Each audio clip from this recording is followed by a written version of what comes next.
Alright, ladies and gentlemen.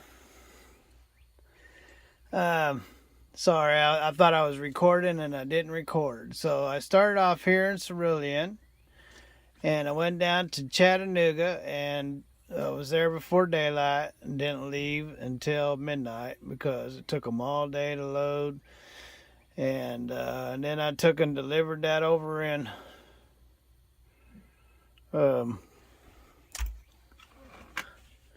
yeah, get over here.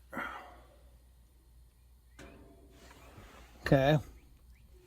I delivered that in Denver, and the rates were extremely bad. Were like $1 a mile, something like that, barely getting $2 a mile. So I ended up deadheading over to Salina, Kansas, and getting a load and galvanized pipe, or no, it was galvanized something. And it was only 20,000 pounds. I thought it was going to be a good load, but it turns out that the way it was built with these arms that went up 6 foot high. And this may have been the beginning of my fuel leak. I wasn't aware of it. But I got like 4.3 and 4.6 miles of the gallon over to Salt Lake City. Salt Lake City was worse than Denver with their rates. And I ended up going up to Burley, Idaho, deadheading up there, 200 miles, and picking up a cheap $2 load mile, and took that up to Dickinson, North Dakota. Well, people I'm leased on to are based out of Sturgis, South Dakota, and I don't ever haul their cheap, heavy freight. But they called me and I knew there wasn't anything else available. Well, it was a mistake. I decided to take it. So it was $2.23 a mile. I deadheaded 200 miles down there. Wasn't able to get there hour late. They went home at 3. I got there at 4. And so I ended up being there Friday, Saturday, Sunday. And then Monday, my truck was a little heavy, so they had to take a pallet off. It took them all morning to negotiate it with the customer. So I didn't leave out of there until 12:30.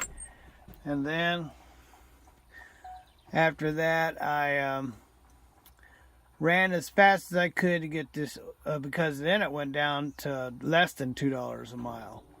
And then I hauled this really heavy freight all the way over to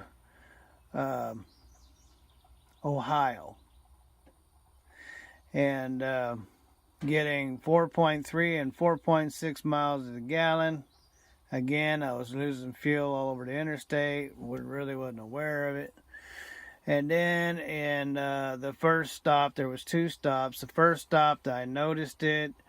I ended up tearing off an air line at the back of the transmission. Took me 4 hours to fix that.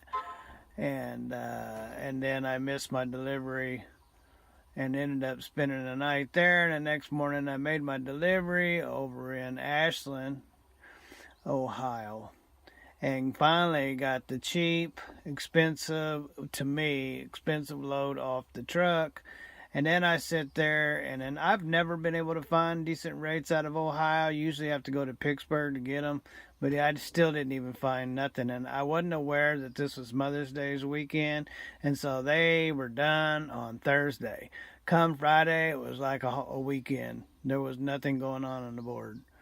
And I missed a load. I was going to get a load going to Amarillo. I was booking a load, and then the lady called me back and said the shipper had found somebody else. So I missed the load, and it was the only load.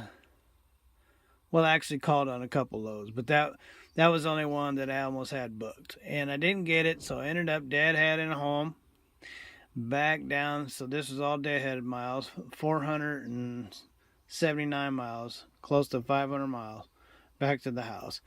And that is my trip this time out, ladies and gentlemen. Financially, haven't done the finances yet. I can tell you that it was extremely, extremely bad.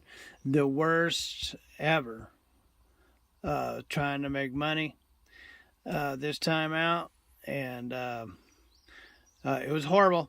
So, but I made it. So I'm back, and I'll have to leave back out because I didn't make any money.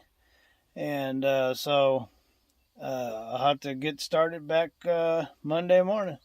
So, and I brought Ruthie B some flowers, and Look, she was spying. She was spying out the window, waiting for me to go by, and so when I got down, I pulled in down here. I seen just one single light because she's got a headlight out coming down the road. There's Ruthie B. She's got her new haircut. Oh, he doesn't like it. He does not like it. I don't like her haircut short, but it's not my head. So. He doesn't like my hair short. Turn around, let me show you. He didn't like it. Yeah. Well, if I wanted to marry a boy, I would have stayed in California. Oh, Stephen. Till Obama came along, and then they exploded all over the place, I guess. Anyway.